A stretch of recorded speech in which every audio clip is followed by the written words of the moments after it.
In this video, we are going to find all functions that map real numbers to real numbers, such that f of x plus y plus xy equals f of x times f of y.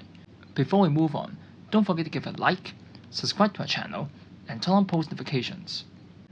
If I replace y by 0, then the equation becomes f of x plus 0, and that's x, plus x times 0, and that's 0, equals f of x times f of 0. So we can remove this plus 0, and we can move everything to one side and factorize. We have f of x times f of 0 minus 1 equals 0. From this we know either we have f is a constant function, all input gives 0 as the output, or we only know the value of f of 0, which is 1. We can solve this case by case. If f of x is always 0 whenever the value of the input, then going back to our original equation, we would have 0 plus xy equals 0 times 0. But this will not hold when x and y are both equal to 1. Then we have f of 2 plus 1 equals f of 1 all squared.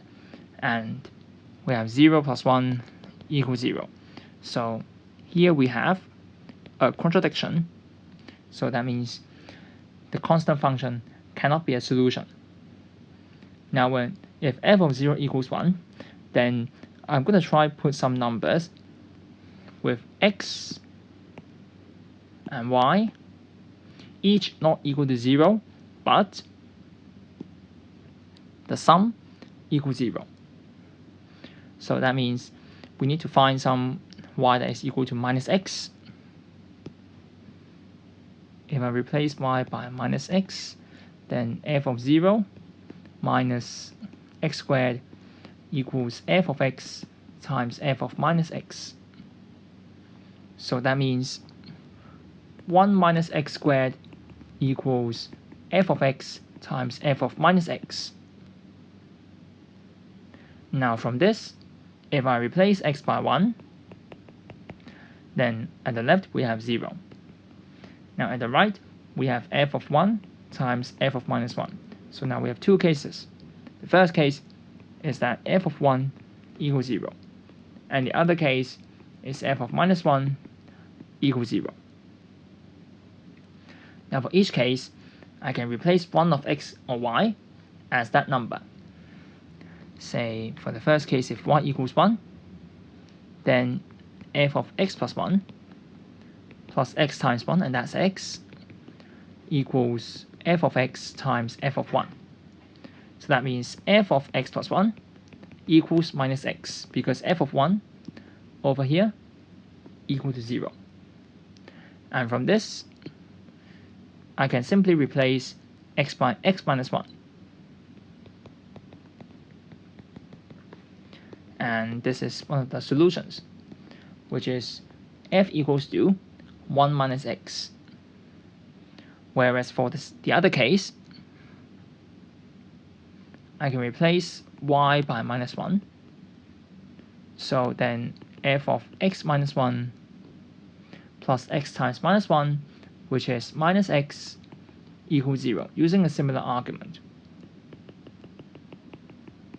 So that I can solve for f of x by replacing this x by x plus 1.